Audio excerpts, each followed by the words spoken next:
नमस्ते दोस्तों, एक बार फिर से स्वागत है आपका क्रिएटिव रिव्यू यूट्यूब चैनल के एक और नए वीडियो के अंदर।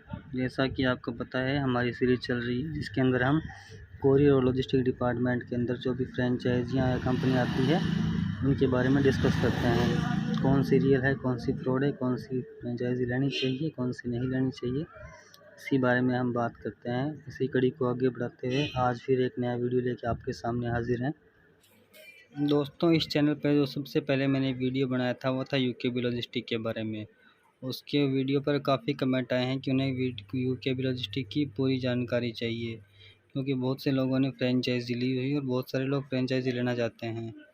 तो काफ़ी कुछ हलचल चल रही है यूकेबी लॉजिस्टिक के अंदर, तो उसी बारे में बात करेंगे और सब जो बात है क्लियर करेंगे। कोई भी किसी का डाउट है वो क्लियर करेंगे, और क्या है नए लोगों के लिए, क्या नए लोगों को लेनी चाहिए यूकेबी लॉजिस्टिक की फ्रेंचाइजी या फिर नहीं लेनी चाहिए। अगर जिन्होंने ले रखी है उन्हें भी आगे कोई इनकम का सोर्स है या नहीं है, इसी बारे में बात करेंगे आज हम। तो जो लोग यूकेबी लॉजिस्टिक के बारे में नहीं जानते उन्हें मैं थोड़ा बता देता हूँ।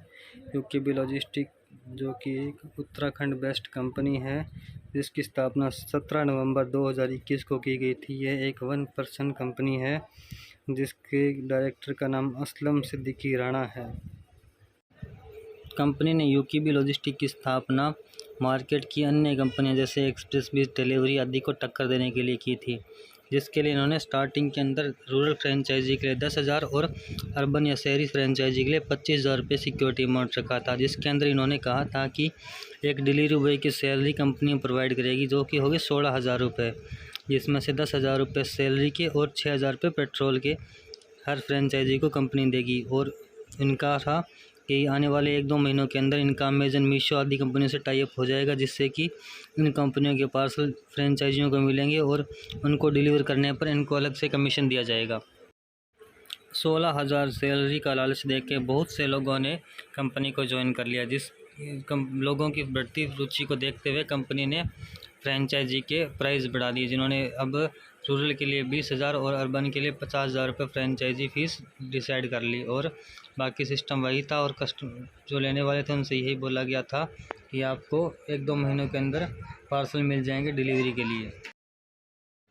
और ऐसे करते करते यूकेबी लॉजिस्टिक की 1000 से अधिक शहरों में फ्रेंचाइजी ओपन हो चुकी थी, जिसके बाद इन्होंने अपने फ्रेंचाइजी फ़ीस बढ़ा के शहरी क्षेत्र के लिए 1 लाख रुपये और ग्रामीण क्षेत्र के लिए 50,000 रुपये पर फ्रेंचाइजी कर दी थी। और इसके साथ ही इन्होंने सैलरी देना भी बंद कर दिया था, जिससे अब किसी को भी इसमें इंटरेस्ट नहीं रहा, क्योंकि बिना सैलरी के इतने रुपए देके कोई भी ऐसी नई कंपनी में कार्य करना नहीं चाहता।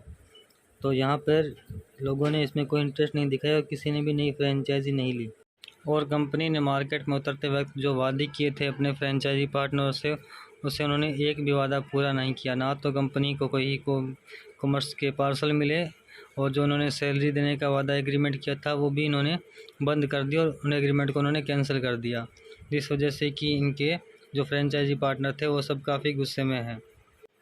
और जब इन्हें ई कॉमर्स से कोई टाई अप नहीं हुआ और पार्सल नहीं मिले, तो उन्होंने डिलीवरी और एक्सप्रेस बीज से टाई अप करके पार्सल बुकिंग का कार्य प्रारंभ किया, और जिससे कि फ्रेंचाइजियों पर पार्सल बुक करने के लिए दबाव बनाया गया। हालांकि बहुत सी फ्रेंचाइजियों ने इनके साथ कार्य करके पार्सल बुकिंग का काम शुरू किया, लेकिन थर्ड पार्टी से टाई अप होने के कारण एक तो उनका रेट काफ़ी ज़्यादा था, और बाकी इनकी खुद की सर्विस थी नहीं, तो कोई गारंटी भी नहीं थी कि माल कब पहुंचेगा, कैसे पहुंचेगा। और पार्सल गुम गया, कहीं नहीं मिला, कस्टमर को मिला नहीं मिला, उसकी ट्रैकिंग आईडी वगैरह के लिए भी कोई जिम्मेवार नहीं था, जिस वजह से जिन्होंने भी बुकिंग स्टार्ट की उनको काफ़ी कंप्लेन आने लगी कस्टमर्स की। और जो कंपनी सैलरी का वादा किया था वो उन्होंने अपने बुकिंग पोर्टल में डालना स्टार्ट कर दिया, जिससे कि वो बुकिंग में काम आ सके। इस वजह से काफ़ी लोगों ने सस्ती रेट में बुकिंग तो स्टार्ट कर दी, और जिससे कंपनी को बुकिंग भी अच्छे मिलने लगी और लोगों को भी कुछ बेनिफिट हो गया उससे। लेकिन जब कस्टमर से बुकिंग लेनी स्टार्ट की तो कंपनी ने अब एक नया नियम निकाल के सबकी बुकिंग करना भी बंद कर दिया है। कंपनी ने अब बताया है कि उन्होंने जीएसटी पे नहीं की थी, जिस वजह से जीएसटी का उनके साथ एग्रीमेंट नहीं हो सका, और अब सभी को जीएसटी पे करनी पड़ेगी। और जो भी फ्रेंचाइजी पार्टनर जीएसटी पे करेगा वही बुकिंग स्टार्ट कर सकता है, उसके अलावा कोई भी बुकिंग स्टार्ट नहीं कर सकता। जिससे कि जितने भी फ्रेंचाइजी पार्टनर हैं उनमें काफ़ी गुस्सा है, क्योंकि कंपनी बिना बताए अपनी मनमानी से हर वक्त नियम बदलती रहती है। इन्होंने इतनी बड़ी कंपनी की स्टार्ट के लिए सोच लिया और सारा कुछ सेटअप लगा लिया, इतने बंदों को उन्होंने फ्रेंचाइजी भी बांट दी, 1500 से अधिक लोगों को फ्रेंचाइजी दे दी। उसके बाद इन्हें यही नहीं पता था कि जीएसटी लेनी है या नहीं। अब कंपनी बोल रही है कि पीछे से सरकार का आदेश आया है और सभी को जीएसटी पे करनी होगी। अगर भी आदेश आया है तो सरकार अपनी जगह सही है, पर ये जो जीएसटी है कंपनी को पे करनी होगी। फ्रेंचाइजी पार्टनर ये कैसे देंगे? उनके साथ जो बात हुई थी, जितने रुपए में उन्होंने फ्रेंचाइजी ली थी, वो अपनी बात पे कायम है। अब बार बार फ्रेंचाइजियों से एक्स्ट्रा पैसे लेंगे, ये सही रूल नहीं होता किसी भी कंपनी का।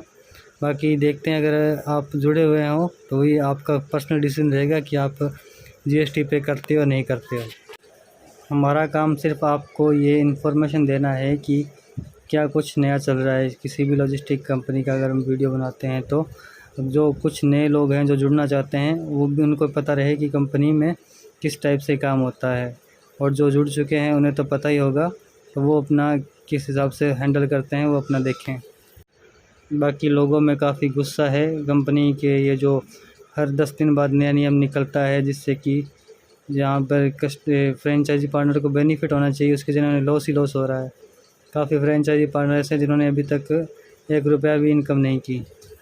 तो ऐसे पार्टनर को अभी जीएसटी के लिए 4000 या 7000 10,000 जो भी है, इतने रुपए अलग से पे करने पड़ेंगे। तो इसके लिए कोई भी सेटिस्फाइड नहीं होगा और शायद ही कोई ये जीएसटी पे करे। लेकिन वही बात है, कंपनी फ्रेंचाइजी कैंसिल करने की धमकी दे के ब्लैकमेल भी कर रही है। कंपनी को मार्केट में लंबे टाइम तक वर्क करना है, किसी भी फ्रेंचाइजी को बहुत बड़ा बनाना है। जैसे आज के टाइम डिलीवरी, एक्सप्रेस बीज या ई कॉम जैसी कंपनियां मार्केट में काम कर रही है, तो कंपनी को ऐसी बातों से या ऐसी हरकतों से बचना होगा। कंपनी को फ़िलहाल के टाइम में सिर्फ अपने फ्रेंचाइजी पार्टनर का बेनिफिट देखना होगा, जिससे कि ज़्यादा से ज़्यादा लोग इनसे जुड़ सकें और वर्क कर सकें। हालांकि बाद में जब कमाई होने लग जाए, सभी पार्टनर की इनकम होने लग जाए, तब कंपनी ऐसे रूल निकाल के या जो भी है उनकी बेनिफिट में से अपना हिस्सा ले सकती है, वो एक अलग प्रोसेस होती है। लेकिन पार्टनर कुछ कमा ही नहीं रहे, ऊपर से कंपनी उन पे ब्लैकमेल टाइप करके उनसे पैसे मांग रही है, तो ये सही नहीं होता। अब जो इनका ई कॉमर्स प्लेटफॉर्म जो इन्होंने बनाया था जीजी बाज़ार को, जिसके लिए इन्होंने काफ़ी अच्छे ऑफ़र थे जो अच्छे इन्होंने दिए थे। हालांकि वो जो भी इनसे जुड़े थे 5,000 10,000 रुपये दे के सेलर आईडी जिन्होंने बनवाई थी, वो अगर इनका सही चलता तो उसमें भी चलो जो भी फ्रेंचाइजी पार्टनर है उनको इनकम हो जाती। इनके प्रोडक्ट सस्ते थे जो आगे सेलर महंगे बेच के अपना प्रॉफिट निकाल सकते थे, लेकिन उसके अंदर भी काफ़ी प्रॉब्लम है। एक तो कोई कस्टमर सपोर्ट नहीं है, ज़्यादा ऑर्डर हो जाने पर इनका सिस्टम हैक हो जाता है या बंद हो जाता है। फिर ऑर्डर ऑफलाइन करो जिसका कोई रिकॉर्ड नहीं रहता।